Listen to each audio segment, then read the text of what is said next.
Salam sejahtera bagi kita semua. Emana kembali hadir dengan podcast pembahasan firman Tuhan. Semoga firman Tuhan yang murni mampu merawat batin kita, menguatkan roh kita, dan membangun iman kita di hadapannya. Silakan menikmati podcast Emana hari ini. Salam sejahtera, saudara sekalian. Mengucap syukur pada Tuhan atas kasih karunia-Nya. Kita telah melewati 3 bulan di tahun 2022 ini. Sudah masuk ke bulan yang keempat ya, bulan April. Ya, kita juga sudah melewati 2 kitab ya, Matius, Markus, dan sekarang kita masuk kitab Lukas, terutama di pasal yang ke-10. Puji Tuhan. Hari ini saya didampingi oleh rekan Saudara Hansen, kita akan sama-sama membahas ya dari kitab Lukas pasal 10 ayat 21 sampai 37. Namun sebelumnya saudari, kita juga sudah mendengar ya, menikmati selama seminggu ini bagaimana perlunya kita menolak dunia, bagaimana kita memiliki kehidupan atau hayat yang rendah ya saudari. Ini adalah mengenai sekarang hari ini adalah siapakah sesamaku manusia. Nah, jadi kita lihat ya di sini ada satu perkataan dalam Lukas 10 ayat 29. Katakan bagaimana tetapi untuk membenarkan dirinya orang itu berkata kepada Yesus, dan siapakah sesamaku manusia. Nah, kalau menurut Saudara Hansen, apa yang bisa kita dapatkan dari judul juga ayat tadi yang kita sudah bacakan? Ya, baik. Dari judulnya dan juga ayat yang tercantum, kita bisa melihat bahwa background dari kisah ini adalah seorang ahli Taurat yang datang untuk mencobai Yesus. Ya, jadi kita perlu menggarisbawahi bahwa maksud dari ahli Taurat ini adalah untuk mencobai Yesus yang berkata, atau tepatnya bertanya, "Guru, apa yang harus kuperbuat untuk memperoleh hidup yang kekal?" Nah, lalu Tuhan Yesus membawa dia kepada hukum Taurat. Dan akhirnya orang itu menjawab, "Kasihilah Tuhan Allahmu dengan segenap," dan seterusnya ya. Dan juga "Kasihilah sesamamu manusia seperti dirimu sendiri." Jadi di sini kita bisa melihat bahwa Tuhan Yesus membawa orang ini untuk melihat apa yang dikatakan oleh hukum Taurat kepadanya. Demikian Saudara Renat. Amin. Amin. Puji Tuhan ya. Jadi saudari dari Saudara Hansen sudah buka ya, sudah cukup baik ya. Kita akan lihat lagi bahwa sebenarnya memang ini sudah dari kita anak-anak ya mendengar di ibadah sekolah minggu mungkin ya. Tapi kita lihat lagi saudari ya, kita mungkin sebagai manusia bagaimana sih kita harus menghadapi atau menanggapi situasi ini. Nah, jadi kita tahu bahwa ada 3 orang ya yang lewat di situ. Bagaimana ada imam ya, juga Lewi, juga orang yang melayani kan ya, ya bagaimana hidupnya ya harusnya paham dengan hukum Taurat ya. Jadi betul-betul kita lihat di sini ya, ada orang yang dirampok ya habis-habisan demikian. Kalau misalnya kita di situ bagaimana? Nah, ternyata memang harus memiliki satu pandangan yang jelas mengenai kehidupan yang Tuhan sampaikan melalui perumpamaan ini ya. Ada orang Samaria.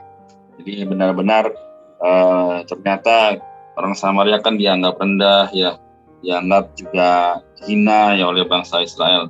Tapi saudara, yang kita perlu tahu sekali lagi adalah bagaimana ternyata orang yang dihina, orang yang rendah ini malah datang ke orang yang dirampok ini ya. Kita juga tahu itu menandakan Tuhan Yesus. Jadi sebenarnya bagaimana kita harus hidup hari ini? Ya, kita harus menyadari bahwa Tuhan benar-benar menginginkan dan mendambakan agar kita semua memiliki satu pandangan yang sama, yaitu kita tidak lagi bisa memiliki kehidupan yang lama atau pandangan yang seperti orang imam ataupun orang Lewi. Ya, kelihatannya baik mereka, tapi ternyata tidak ada hal yang bisa membuat ya perubahan di dalam kehidupan tanda kutip rohani mereka. Nah, maka saudari, bagaimana kita harus menghadapi itu? Ya dengan cara kita senantiasa mengaplikasikan ya diri Tuhan yang di dalam kita. Karena kita sabar pun mungkin nggak bisa sabar ya, ataupun mau menolong orang pun nggak ada keinginan untuk tolong orang. Tapi kalau di dalam kita ada Kristus, maka sekali lagi ya benar-benar kita bisa tahu sesama kita manusia. Bahkan ya Tuhan kita pun kita kasihi, masa manusia kita nggak kasihi. Amin, puji Tuhan ya. Itu mungkin yang bisa aku tambahin. Bagaimana dengan Hanson, ada lagi? Ya, dari kisah ini, kalau menyambung dari Saudara Renat tadi sampaikan ya, bahwa orang Samaria yang murah hati ini, yang ternyata menolong orang yang tadi kerampokan ya, Saudara Renat ya. Jadi kalau kita lihat kan, seharusnya ya, kalau kita urut ya, orang yang kerampokan ini itu bisa diselamatkan ya. Itu pertama itu ada imam yang lewat ya. Wah, ini imam ini pasti kalau dugaan kita ya, itu adalah orang yang beribadah kepada Allah dan melayani Allah ya. Betul. Lalu yang kedua orang Lewi, sama juga ya, orang yang melayani di dalam bait Allah ya. Tetapi kita melihat satu kejadian yang sungguh mengherankan ya. Mengapa mereka cuma melewati saja, melihat orang itu, tapi tidak berbuat apa-apa. Ya.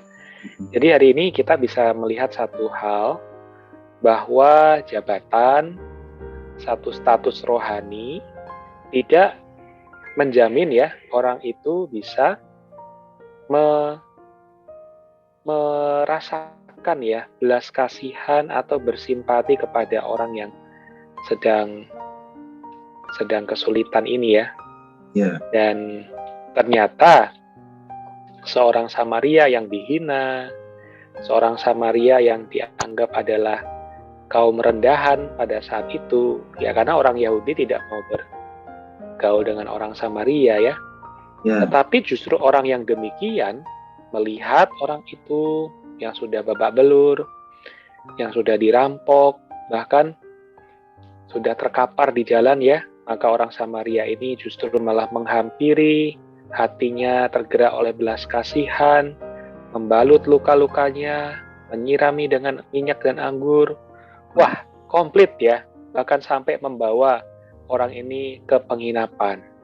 Nah, saudara-saudari, sebenarnya kita melihat seorang ahli Taurat tadi yang mencobai Tuhan Yesus dan bertanya, siapa sesamaku manusia yang aku harus tolong?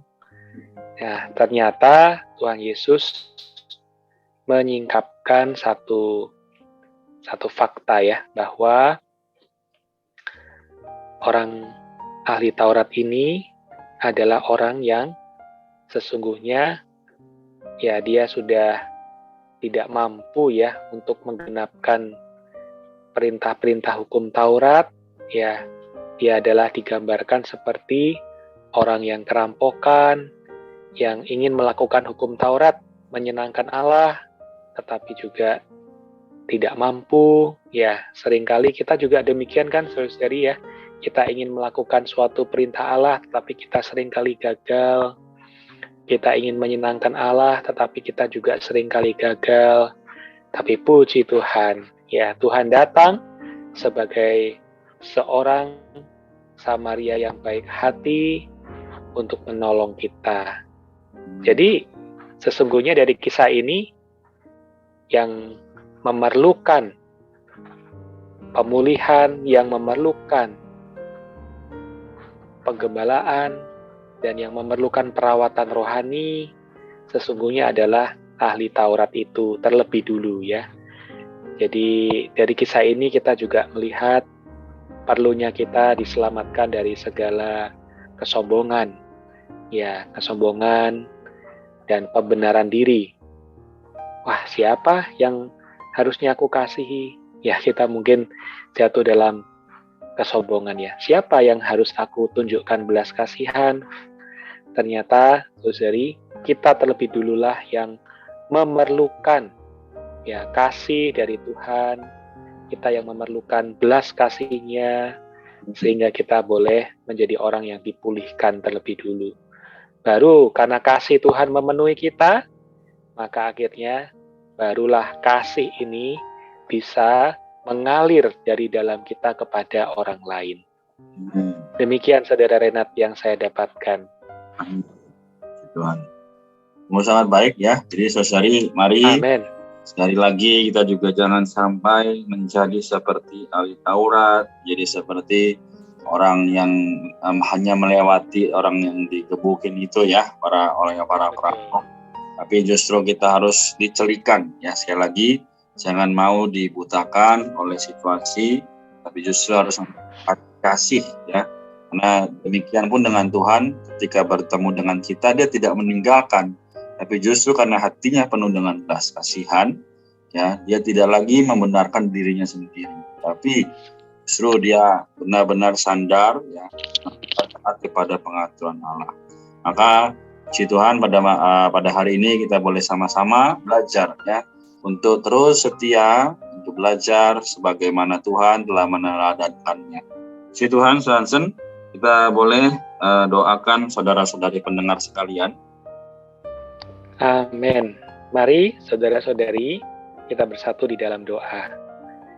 Tuhan, kami bersyukur. Tuhan, siapakah kami sehingga Engkau mau membelas kasihani kami, menolong kami, memulihkan kami. Terima kasih Tuhan, sesungguhnya bukanlah kami yang bisa menggenapkan perintah-Mu untuk mengasihi sesama manusia. Tuhan, Engkaulah yang bisa mengasihi sesama manusia. Engkaulah yang bisa mengasihi kami di dalam keadaan kami yang demikian berdosa. Tuhan, kiranya kasih ini memenuhi hati kami. Tuhan, sehingga kasih yang sedemikian bisa terpancar juga melalui kami kepada orang lain. Tuhan, kami berdoa untuk setiap pendengar podcast ini, Tuhan. Curahkanlah kasih-Mu lebih banyak kepada setiap pendengar. Tuhan, sehingga kami boleh menjadi saluran kasih-Mu, memulihkan orang lain juga yang sedang berada di dalam masalah, kesulitan mereka. Terima kasih Tuhan, kami berdoa di dalam nama-Mu. Amin. Terima kasih, Sansen. Terima kasih, saudari. Selamat hari Tuhan. Tuhan memberkati kita semua. Amin. Tuhan memberkati. Amin. Sekian pembahasan firman porsi hari ini. Sampai jumpa di podcast berikutnya. Jangan lupa untuk download aplikasi Emana pada handphone Anda untuk manfaat yang lebih banyak.